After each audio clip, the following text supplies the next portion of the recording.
It's just like, it's been 7:27. Let's go ahead and let's give people like a minute or like 30 seconds or so to come on in. Come on in, everybody.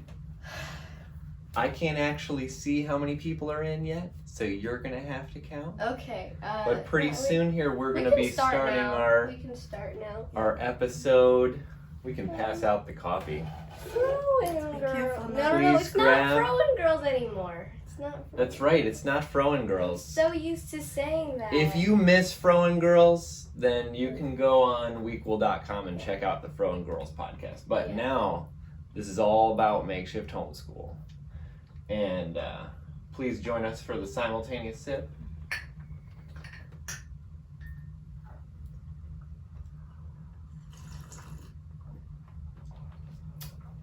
Oh yeah. I'm psyched. This is so far on track to be the best year ever. Yeah. So, today we're going to talk about 3D printing. I have my 3D printer here, and the camera's not really that low, but I have a bunch of filaments here I'll as show. well. I'm gonna turn it so people can see it real quick. Okay, so basically it's these are filaments, which is basically the material that you use to print things inside the 3D on the 3D printer. And these are just a bunch of things that I've 3D printed. I've printed like candle holders. Just you can print pretty much anything. So I guess the way a 3D printer works is that you take something like this filament and then you put it inside the 3D printer, which goes into a nozzle which heats up and melts the plastic and then prints things layer by layer. So that way you're able to but everything's layer by layer. So for example, should I act it out while you talk about it? Keep talking. So for example, this was not able to be printed in one print. I had to print this in two different prints. This was printed like that, like this, and this was printed like this. So that's how those two were able to be printed. No, this was printed like this. And then they had these hinges where I could just snap it in. And so that was how that was able to print. One thing that you might want to keep in mind. This is so cool. I walked downstairs one day and I saw this in our little kitchen and I was like, my daughter made that with a 3D printer? Oh my God. That was probably one of the best prints. Yeah, that was probably one of, and it's like a really detailed. I sent a picture of this to my major professor from college and he was like, oh no, did your dog die? I was like, nope, 3D printer. One thing to keep in mind is that it does kind of take a long time to print things. This, which is an owl, I 3D printed for my sister and then painted it. Took about 8.5 hours to print, and then probably like an hour to paint. How long did these sunglasses take? So these are glasses that say 2021. I printed it in gold filament, which I have right here. And it's really expensive. Gold. Like, really expensive. No, it's actually plastic. Not as expensive as Bitcoin filament, but pretty expensive. Yeah. Those took around 2 hours to print. Oh, okay. Yeah. One thing is that with those... Can I take them off now? Because I can't see very good. Sure, yeah.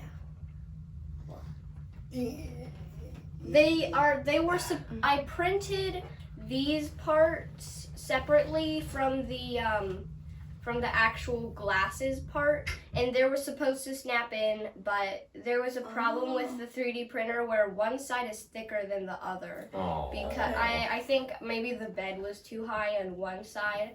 That's something that I didn't understand when I first got a 3D printer, was that there's a bed in which it just slides back and forth.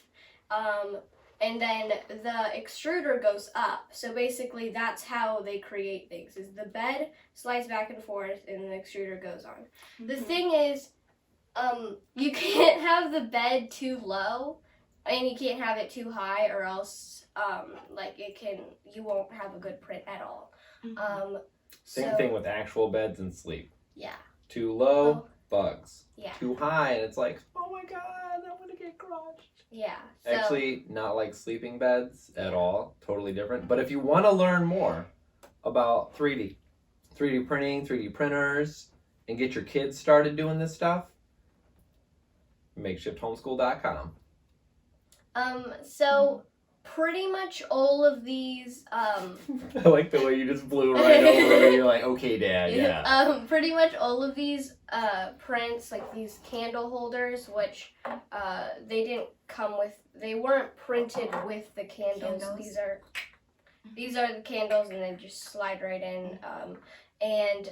I printed this in white filament and then gold filament. The gold filament has a white bottom. No, that was my failed print.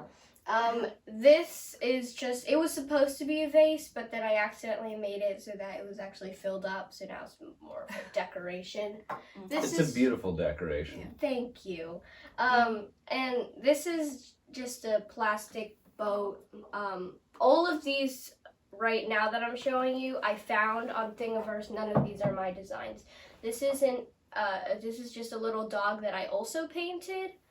Now I'm on a boat. On a boat. Sorry, I can't say the rest of the lyrics. It's not appropriate for children. So I'm gonna show though. I want to show everybody. Check it. This is a nameplate woof. Sorry, you're under my armpit in. Yeah. Okay, I'm gonna sit back down now. This is the nameplate that I actually designed, so it has my name on it. Which you can design in Fusion 360 pretty easily. I've been learning like a lot. Fusion 360 is free for personal use. But if you want to use it for like business use or commercial use, then you have to pay for it. This is like so maybe you should talk about the software a little bit. So like, let's say somebody wanted to get their kid doing 3D printer stuff. It would be really, really easy in my opinion, because it takes a lot of time to try to learn how to design things, but as long as there are multiple different, there's like getstl.com, I think that's what it's called. It's thingiverse.com. There's thangs.com. There's a bunch of different websites you can go to get 3D printing files. Can't see you put it on the so one thing Facebook. Is that 3D printing files are STL files. So there's a software called Cura, which is free, that you can take the designs, put it in Cura, and then from there use an SD card to put it in your 3D printer. So I think there is a way to like use USB cables, but usually you're gonna want to use an SD card. That should come with your 3D printer, unless it's like wireless, but I don't really know much about that. Is it easy to show the SD card? The SD card isn't here. I left it in the 3D printer room. You forgot something? But like I didn't know I was gonna talk about it. Okay. This whole table, I don't know if you can see it. This whole table is covered in 3D printing stuff. How long did it take you to put together this 3D? Oh yeah, so they put it together. Like 4 hours. So I have an Ender 3. It took me about 4 hours to put it together, mostly because I kept messing up and I kept like putting things the wrong way. Like there's these 2 arms. I had to switch those arms and like turn it the other way and flip it. One thing that was very inconvenient was that to assemble an entire 3D printer apparently can be summed up in 12 steps on one page. So yeah. It was very vague. There were some steps that were like completely skipped. So I would suggest finding a YouTube video. But one thing about YouTube videos is that they actually gave me the wrong wire connections that I had to do, which made it so that the 3D printer just wouldn't work. So I had to go to the actual steps in order to do that. One other thought, just again, so as part of this, I also 3D printed this cup. Yeah, with that she's drinking out of. With PETG filament, which means it's food safe, microwavable safe, and dishwasher More safe. importantly, she's tried eating oatmeal out of it and didn't die, so it's probably safe. And I made oatmeal in it. Video about it, but which isn't on YouTube yet. It's not on YouTube yet. So if parents that want to get their kids started with 3D printing and join our virtual school, one of the things that we provide is we'll troubleshoot and help if they run into issues. So, if they get a 3D printer, especially if it's one that something that we have, so we've gone through it, and they run into issues, then we can hop on a Zoom call and take a look at what's going on and try to help them overcome some of these hurdles. So that's a challenge when you're trying to help young people create, right? Is sometimes they don't know how to use the tools to even really get started. And we want to try to help them cross that bridge between their imagination and reality. Did you like that? Yeah, like that. You can picture the bridge. Yeah. And on one side there's imagination. Yeah. And on the other, there's reality. Anyway, yeah. So this is pretty sweet. I mentioned 3D printing to my daughters because I was interested in the companies. I was like, oh, this is cool. This is a growing area. And then they started writing about it. But then, what was it, a month or two ago? I don't know when, but as soon as we got our first 3D printer, this thing's been running 24/7. Yeah. Except now, yeah, when it's not plugged in. Except now, which is why we need two. So as soon as we're talking about one, the other one can run. Yeah. Yeah, one thing is that there are different types of 3D printers that, like this one, it heats up, which is why some parents might not be that comfortable with having their kid around it, is the nozzle gets up to 260 degrees Fahrenheit. Sorry, not Fahrenheit, Celsius. And so also the bed. Yeah, the bed can get up to 70 degrees Celsius. I think it said 3 and up on the box. No, I'm kidding. I was like, wait, what? No, it's well, I mean, you got to gauge it by the kid, right? If the kid's trying to eat glue, maybe not. Keep them away from 3D printing filaments. Yeah. It's use your best judgment. Use common sense. So one thing is that there is something called flexible filament, which I have right here, which you can 3D printers can pretty much only print plastic, but the flexibility in the plastic is a wide range. So this is TPU, it's a flexible filament, and which is actually the same material that is usually used in phone cases, but I've had a lot of failed prints with this, and trying to make phone cases, so we've turned those into yoga mats for Isla's stuffed animals, but nice. So I still trying to figure this out. One thing I point out is that these printers can only handle PLA plastic. No, filament. This should be able to print TPU. Yeah, TPU. But with for their the plastics. metal, they're plastics in general. But there are 3D printers that can handle metals, but this one doesn't. Yeah. Yeah, well, I think that would be that should be a next step for us is that we actually get a metal ceramic one. Yeah. It said that the Ender 3 would be able to do copper filament, but I'm not sure what it means by copper. I don't know if it's copper colored filament or I know what it is. It's they still PLA filament, but then they add copper. I googled it and it didn't say anything about what type of copper filament it was, so I'm not sure. It's not a real copper filament. Right.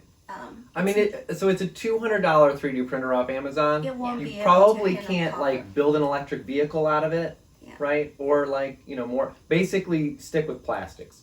But there are 3D printers that can do, you know, metals and ceramics and sand and all kinds of cool stuff. If you want to make it look like a copper, you can do it because there's the PLA mixed with some copper, so it make it look like copper, but it's not real copper. Right. It's look like copper, but not copper. Yeah. Well, for young people, for this getting really looks like gold. See, the gold candle holder. It looks it like has that it looks feel. like a slightly gold plastic. Yeah. Mm-hmm. So why do this? Maybe Isla, how about you share some thoughts on like why would young people want to do 3D printing? Like what is it about 3D printing that kind of, you know, got you into this? And lean left because our cameras are slightly off. There you go. When I'll lean left too so you don't look awkward. Because I don't look awkward. When I saw what Sume was printing, and when I saw all these things she could do, especially when I saw the dinosaur skull, I got really excited because I wanted to like do stuff, and I feel like if I could print those things, then I could print so many other things too. Yeah. The moment when you said that we should get a 3D printer, I just started thinking about what I could make, because before you actually have like the tool to actually make things, you're not necessarily thinking about, well, what could I make? Mm-hmm. So just the thought of like, I'm gonna have this machine that can make so many things, and then I can start thinking about, well, what do I want to make, and what are the possibilities with this? Yeah, I'd say whether it comes to 3D printing or writing or making movies or, you know, building castles in the basement or like all the, you know, fun creative things that we do, that I'd say one thing that we did right is that we really took a lot of time to help get you two over the bridge to understand. And that takes time. It takes time and patience, and it's really hard for parents that are working to do that, which is a big reason why, since we have experience doing that, we want to help other kids be able to do. So Isla, when you are working with a 3D pen, right, to go from kids working with a 3D pen to actually working with a 3D printer. I think they're completely different things. I think it's still the same idea that you're taking plastic and shaping it into different forms, but with the 3D printer, it's more about the software side, and then just and then with the 3D pen, it's pretty much all manual, whereas with the 3D Actually, printer, you know what? Let's let Isla talk about the 3D pen. Should I bring it in this stuff? Yeah, do you want to go grab the 3D pen while Isla talks about it? Should I bring in some of the stuff that No, she used just as bring in the well? pens, and then you can show it in front of the camera. Okay. I have two. Should I bring both?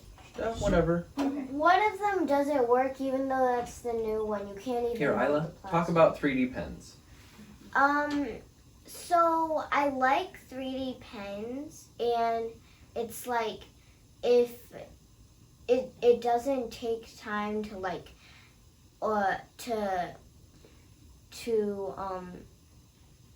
put it together. You don't put it together. You just have the 3D pen, and then all you have to do is load the plastic through the filament hole, and so that's one thing I like about it. How young can a kid be and be able to use a 3D pen? The pen does get hot. Around like 180 degrees Celsius. Yeah. I What do you feel think, like Isla? 8-year-olds and 7 or like 9, 8, 10, somewhere around there, would be a good age for. I would say 8 is probably fine. Yeah. So it's pretty easy, right? You just basically it's like the head of a 3D printer, but it's the kid that's guiding the liquid plastic coming out, which then cools very quickly. So It shows them how a 3D it takes printer about works? 6 seconds. 6 seconds for it to dry. Okay. You just have to remember to not touch the end of this while it's Don't it's take the heating up. end and shove it in your eye That would not be good. or anywhere else. Yeah. Okay. Um, We covered that. Yeah. Also, But they can. But the key thing is that young people can make stuff, right? They can still have an idea and create it. So, do you want to talk about some of the stuff you made? I mean, should I bring it in or no? No, it's okay. I made a little basket thing for Actually, my let's stuffed go ahead and bring it in, animal. yeah, that'll be more named fun. Just show it in front of the Stuffy. cameras. Okay. I made a little basket for my. It might not be in there. It's probably in my room. Keep going. You're doing great. So I made a little basket for my stuffed animal named Stuffy, and then I kept like, Sume made 3/4 of. No, not 3/4 of. Like. Oh. You want to show it in front of the cameras? Oh, yeah. I will. But you got to get real close, otherwise they won't be able to see anything. So these are things that Isla made with a 3D pen. The coolest thing is like upstairs In your room. my room. That's for your stuffed animal. Yeah. It was a beautiful basket. It's like a little basket. When we do the YouTube video, we should take a few pictures and show and talk about the 3D pen too. I tried. Oh wow, out, that's like, a kind of timer neat looking thing. actually. I like that. Yeah. It can stand up. Yeah, this is the back thing. It's like a holder. So what I like about 3D pens is that a parent could get a 3D pen for their 8-year-old and have them experiment with it. And if they like it, it's cheap enough and easy enough that this would be probably a good first step before getting a 3D pen. I got one of I got this one for like $20. $20. Yeah. But you can't load the plastic. Yeah, which for is- some reason the plastic doesn't fit in the thing, so it's kind I of. think it probably requires a different kind of You plastic. could use it as a soldering tool, but Yeah. It's a soldering tool, nice. What's Yeah. a it's not soldering completely tool? useless. Okay. All right. What's a No, I think soldering tool? Yeah, I know what to do. Okay. Mommy knows what to do, as usual. All right. So, should we wrap it up? It's 22 minutes. Thank you for joining us on Makeshift Homeschool TV, Episode 2, 3D Printing. We will be on every morning, Monday through Thursday at 7:30 a.m. Eastern Standard Time to talk about ways that we're helping kids turn their creative ideas and passions and strengths into really awesome projects to share with each other and share with the world. And if you want to be part of it, we are looking to add we already have maybe 7 or 8 kids, but we want to add another 13, 14 young people to our virtual school. So if you're interested, go to makeshifthomeschool.com and we'll have a conversation. Anything you want to add, or are we good? I think we're good. Yeah. Yeah, I'm really excited about all the other things. We got a lot in I was store. gonna This talk 3D about. I printer was is gonna going to talk about create- resin 3D printers Okay, you talk because, about. well, I was saying that. Let's save it. Okay. We will have more 3D printer discussions in the It'll be future. really quick. I just did a conclusion, Okay. but you go right ahead. Okay. So basically, if you're worried about your kid being like next to like a 260 degrees Fahrenheit nozzle, Most parents don't care Yeah, about their kids being near hot objects. they're fine. No, but there's something called a resin 3D printer, which basically works by having a UV sensitive resin, which is like a liquid, and you put it in a container, and at the bottom of a container is a screen that flashes layer by layer, which hardens the resin. So basically you're able to make layers instantly. It doesn't heat up, so it's faster. But one thing, you can get like a $400 one. It's not necessarily like extremely expensive. Like some of the 3D printers are like $2,000 something. but it does, like, the resin may sometimes like emit like smells and stuff, so you might want to think about maybe having it in like a well ventilated room or in a garage or something. So instead of having your kid near like a hot object, they're just close to a very breathing powerful microwave with yeah. toxic smells. I don't know if it's toxic. Yeah, I don't know. I don't think. I don't think they would. They wouldn't sell these to families if they were dangerous. Although, I think that the well-ventilated room is good. I mean, there's a reason why certain smells make people kind of go, wow, that doesn't smell good. It's like our noses are designed to try to tell us if we're near something that we shouldn't be. Yeah. So I'd say, you want to be in a well-ventilated room anytime that you're working with any kind of machines. Yeah. Yeah. I like that one. I still think that this one, like the simplicity of this style 3D printer is better for young people because it's so simple to see how it works. Mm-hmm. Whereas this sounds like some futuristic microwave where you put in the design and all of a sudden it's actually even more simple. You just put in the resin and then it just flashes. Yeah. Oh. That's it.